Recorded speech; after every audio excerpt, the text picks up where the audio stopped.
Autumn of 1870-7 came early to Dry Fork, Wyoming, with a brittle wind that rattled the cottonwoods and left their leaves bone-dry and trembling. The first snow hadn't touched down yet, but the light had changed thinner, colder.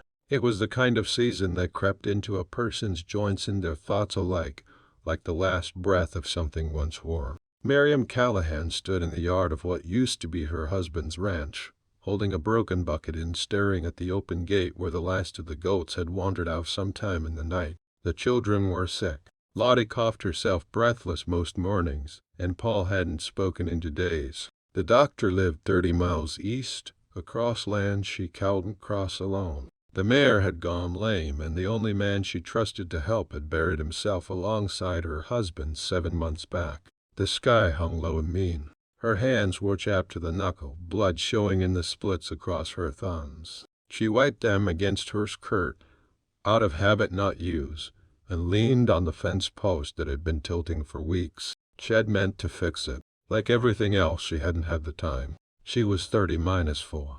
That truth hit hardest in moments like this, when her reflection in the kitchen window showed a stranger with gray-haired temples and a kind of hardness around the mouth that hadn't been there the winter before. That winter had taken Hal pneumonia in the lungs and no one to get into town before the fever made decisions for him. Now the children were fading. Slowly, yes, but surely. It was in the color of their cheeks, the way they slept longer each morning, the way they stopped asking when Pa was coming back. It was in how little Lottie touched her rag doll anymore. Miriam turned her eyes east, where the sun tried and failed to break through the smoke-colored clouds. She didn't pray much, not anymore, but something in her chest ached with a wordless plea. Help was now or never. That was the plain truth of it. Either someone would come, or she'd have to choose what to do with what strength she had left. Behind her, the door creaked. Paul stood barefoot on the porch, blanket around his shoulders like an old man.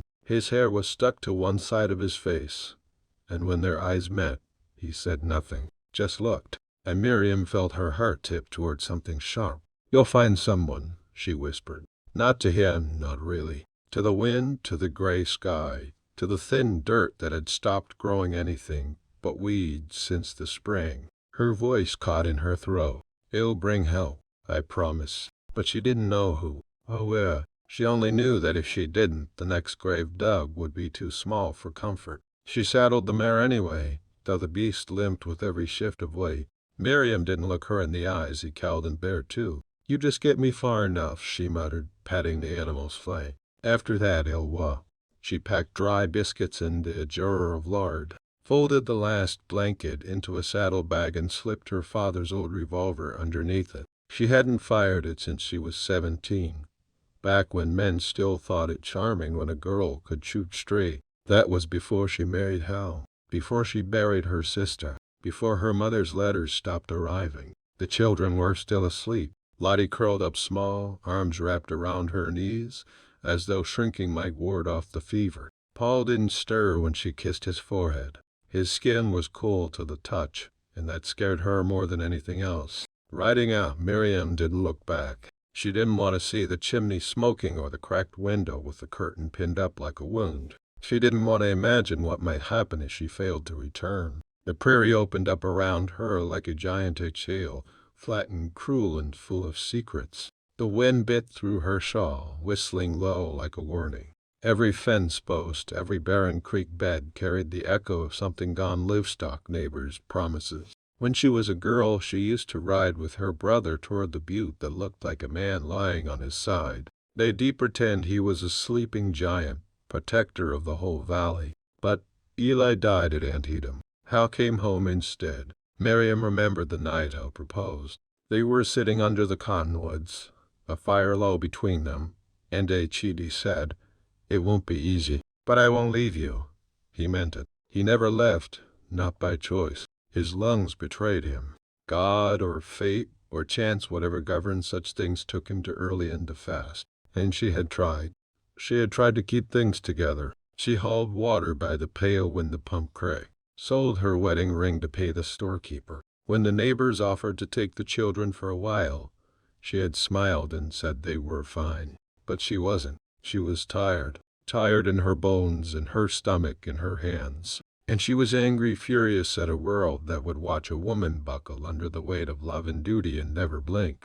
By dusk, the mare gave out. She let it off the road and tied it to a lone pine. There was a single trail marker carved into the tree, an arrow, years old, maybe more. Miriam stared at it, then at the dying light, and made her choice. She had walked through the night if she had to. She had no map, no name in mind, just the need to find someone with medicine, with a horse, with mercy, and maybe, just maybe, someone who'd listen. The storm hit just after nightfall.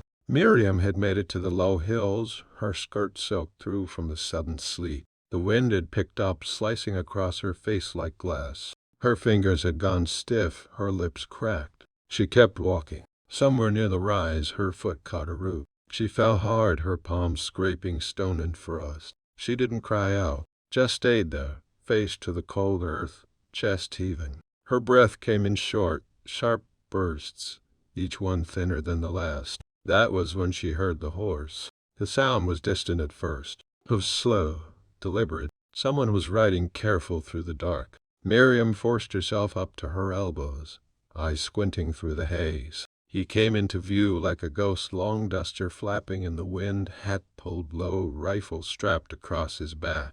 The horse beneath him was dark and thick, minus neck, built for long travel. He stopped when he saw her, sitting up slowly in the saddle, eyes narrowing. "You all right?"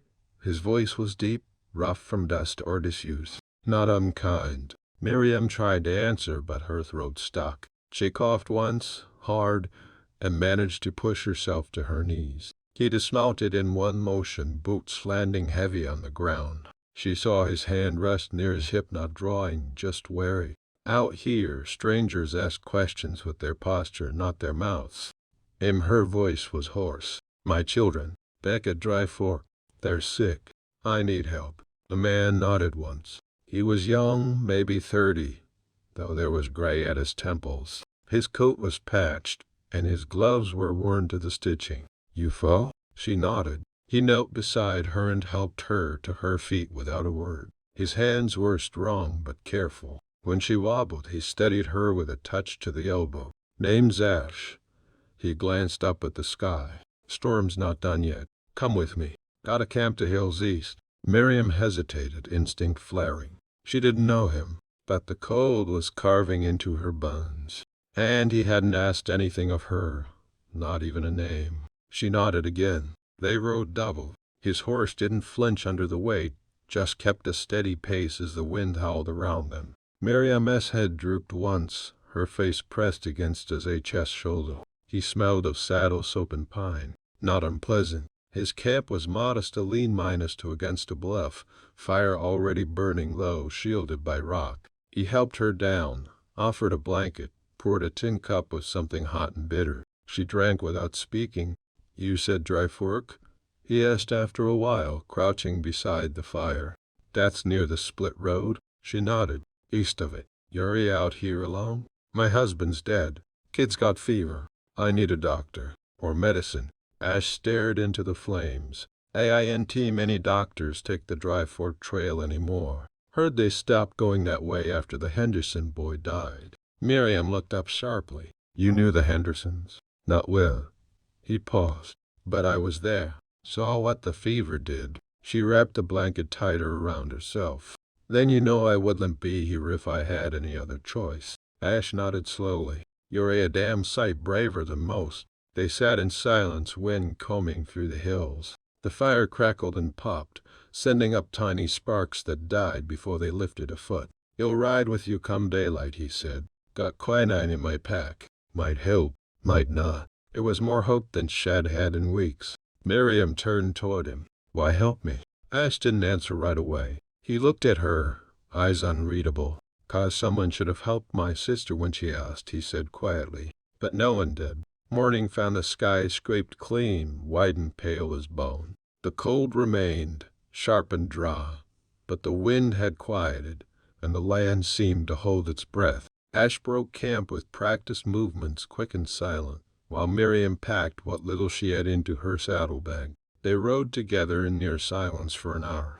The horse's hooves thudded soft into the frost-minus hardened trail, breath plumbing out with each step. Miriam sat behind him, hands at his waist, grateful for the heat and the motion, for anything that kept her from thinking too long. "You're not from around here," she said finally. Ash shifted in the saddle. "Montana Territory, near Fort Benton. Grew up trapping with my uncle till he got caught in a spring river and didn't come back." "You've been riding alone since?" "Mostly." He was quiet a moment. "Was a sheriff once, down near Laramie. That ended." She didn't press. She didn't need to. There was something in the way he said I'd await to it that told her the story was deep and dry. "Instead," she said, "I taught school before I married. Thought I'd end up in Cheyenne. Live near books and oil lamps and good coffee." He smiled a little at that. "And instead?" "Ended up chasing goats and burying my husband on land to dry to grow corn." She glanced at the sky. "You ever want something so bad you could taste it, and still know it'd never come?" He nodded once. "Wanted to build a place. Honest living. Chickens. Maybe some cows. Quiet kind of life." He looked ahead. "But I wasn't made for it. Not then anyway." Miriam was quiet. The horse crested a low ridge, and in the distance, the dry lands of Dry Fork stretched out, silent and hard. She felt a tightening in her chest. "You were a lawman," she said. "You've seen worse than this." "I've seen what people do when they're desperate."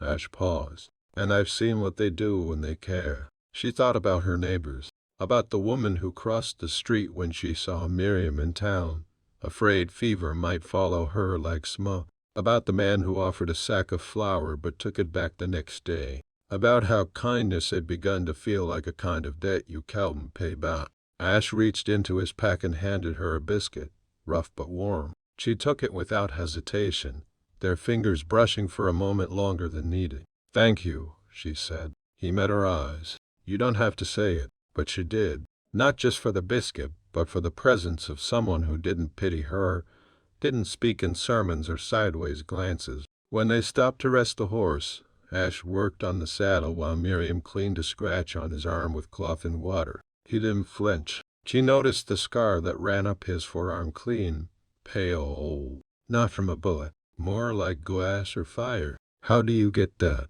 she asked. "Bonfire," he said. "Rescued a kid. Her folks didn't make it. You saved her." He shrugged. "Did what I could. Don't know what happened to her after. I left that county soon after." Miriam paused, fingers stilling. "That was good of you." Ash looked away. Didn't feel good. They kept riding. By the time the sun dipped west, Dry Fork came into full view. Smoke curled from her chimney, barely visible. She stiffened, her breath catching. Ash slowed the horse and glanced back at her. "You ready?" "No," she said. "But I have to be." He nodded, and together they pressed forward. They reached the house just as the light began to die. Miriam slid off the horse before it stopped, skirts catching on the saddle. She stumbled toward the door, flung it open. "Lottie?" Her voice cracked. "Paul?" Inside, the air was thick with heat and damp wool. The stove still burned, but low. Lottie lay on the floor mattress, flushed and murmuring nonsense. Paul sat slumped against the wall, his face pale, lips dry. He looked up when she entered, eyes cloudy with fever, but recognition flickered there. "Barely." "I'm here," she whispered, dropping to her knees. She touched his cheek. Still warm, still alive. Ash stepped inside behind her. He knelt beside the girl, careful not to touch her, and opened a pouch. He handed Miriam a small tin, its lid worn smooth. "Quinine," he said. "Measure it careful. Water if they'll take it. Not too fast." She nodded, already moving. He helped without asking, fetched water, tore strips of clean cloth from his own shirt for compresses, stoked the fire. His movements were quiet, efficient. He never asked if he should help, he just did. That night, they stayed awake together, watching, waiting. By morning, Paul's fever had eased just slightly. Lottie coughed, then fell into a heavier sleep. Miriam sat against the wall, eyes rimmed red, hands limp in her lap. Ash poured coffee into a dented tin mug and handed it to her. She sipped it, even though it was bitter. "Thank you," she said again. He looked at her. "You already did." But peace didn't last long in Dry Fork. By the second day, word had gotten out. First came Clara Lang from the far side of the creek, apron dusted and flour and face pinched. She didn't come with help or bread, just questions about where the stranger came from, why he was here. Later, Ezra Wills, the man who'd once offered to take the boy in if needed, rode by slow on his mule. He didn't dismount, just stared at Ash through the dust. By the third day, the preacher came, tall, thin, full of scripture and silence. Miriam met him on the porch. "You need to be careful who you let stay here," he said, looking past her toward the door. "He saved my children," she answered, voice hard. "No one else came." He narrowed his eyes. "A man like that alone, riding from nowhere? You don't know what you've invited." "I know exactly what I've invited," she said. "A man with more kindness than this whole valley put together." Ash heard all of it. She knew he did, though he said nothing. That evening he began packing his things. She found him near the barn, tightening his saddlebag. Her hands trembled as she watched him. "You're leaving?" He nodded, not meeting her eyes. "Because of them?" "Because you don't need more trouble. They see me here, they'll make it yours." Miriam stepped closer. "Let them." He looked at her then, and for the first time, she saw something raw regret, maybe, or fear of hope. It startled her. "I've lived in the quiet a long time," he said. "Didn't think you'd ever want to be part of something again." "Men don't go," she said, her voice low. He paused. "You sure?" "I'm not," she said honestly. "But I want to be." He exhaled slowly, as if something deep in him loosened. But even as the wind calmed and the house held warmth again, Miriam knew the world would not let things be easy. That same night, Paul had a coughing fit so violent it left blood on the bed sheets. The quinine was nearly gone, and the look on his HS face as he watched the boy tremble was one of helpless fury. They needed more than each other. They needed a decision. "I can ride to Fort Bridger," Ash said quietly. "There's a woman there, her husband's a doctor. He'll bring back medicine, and if they won't sell it, you'll find another way." "It's 3 days out," she said. 6 round trip. "He'll go tonight." Miriam nodded, heart clenching. "Come back." He didn't smile, just reached for her hand, rough and warm and sure. "I will." And he reared out under a sky gone gold with the setting sun, her eyes on him until he vanished into the distance. The first day passed with silence. Miriam kept the children warm, forcing broth past their lips, singing old songs in a voice grown thin from worry. Lottie stirred more often now, and Paul spoke one word, "Mama," before drifting off again. The second day, clouds rolled in low. Snow threatened. Miriam stood at the window, eyes on the road. She kept the fire going and the pistol near the door, heart a tight knot in her chest. He should have been back by now. By the third evening, she heard hooves. But it was Ash. Ezra Wills and 2 others rode up slow, dismounted without a word. They didn't smile, didn't tip their hats, just stood on hurl and like it belonged to them. Miriam opened the door but didn't step out. "You bring him here?" Ezra asked. "I didn't bring him," she said. "He came." "You know who he is?" "I know enough. Drifter. Some say outlaw. Got blood on his hands from Laramie to Reed Bluff. I don't care what some say." One of the others, a man with a stitched scar across his cheek, spat into the snow. "We can't have trouble hanging around with a widow and 2 sick kids. Might be you don't see it now, but you will." Miriam held the door frame. Her voice didn't shake. "The only trouble I've had lately is men standing on my porch thinking they're the law." Ezra stepped forward. "We're trying to protect you." "No, you're trying to protect yourselves."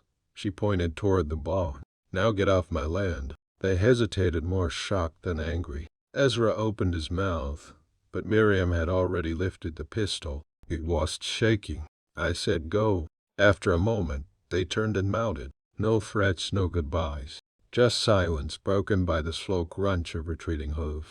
She didn't cry. She just stood there, pistol still raised, until they were gone. By dawn, the shape emerged on the horizon, small, steady, riding hard. Ash. He looked like HED come through a wall. His coat was torn, his face lined with cold and fatigue, but he was alive, and he carried a satchel full of glass vials.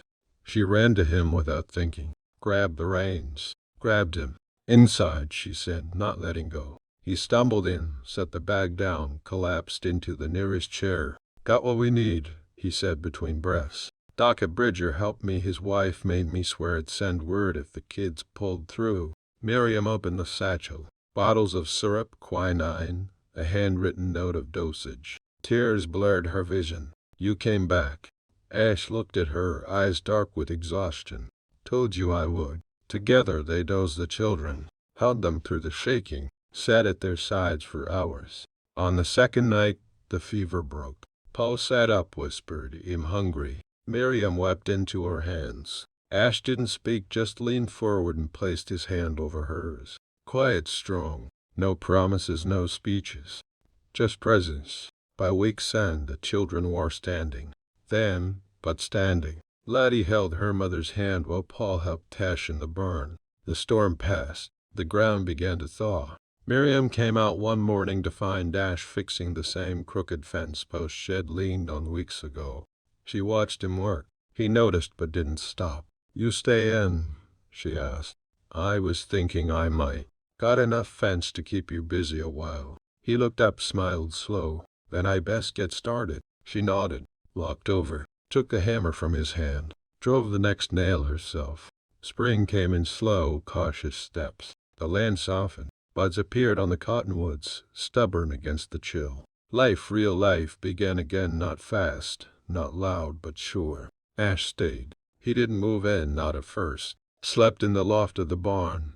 Came to breakfast when invited. Fixed the gate, dug new irrigation ditches, started patching the roof without asking. He never asked for anything, really, but he offered everything. Miriam began to laugh again, quiet, short bursts that surprised even her. Sometimes she'd look over and see him teaching Paul how to lash rope, or listening to Lottie read from an old primer, and something in her would ease. He never pressed her, never spoke of futures or feelings, just helped her build a present that didn't hurt so much to carry. One evening, just before sundown, she found him at the edge of the field, watching the sky.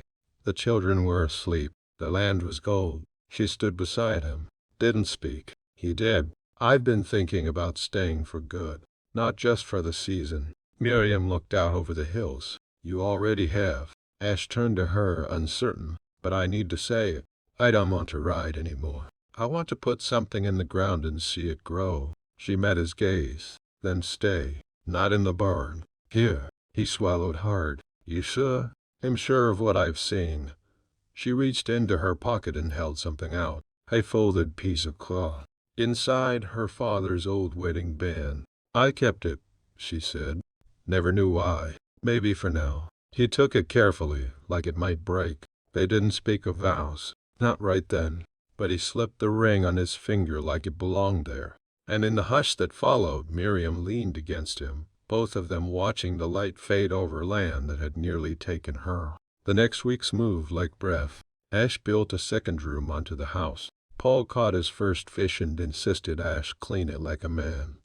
Lottie stopped sleeping with the rag doll and started humming when she drew. And in the middle of June, Miriam knew. She stood barefoot in the kitchen one morning, a strange flutter in her belly, the old ache in her back, the familiar wave of nausea. She didn't say anything that day, just placed her hand over her stomach as she washed dishes and smiled. It was hope that filled her. Not exactly. It was something deeper. A quiet faith hard minus earned.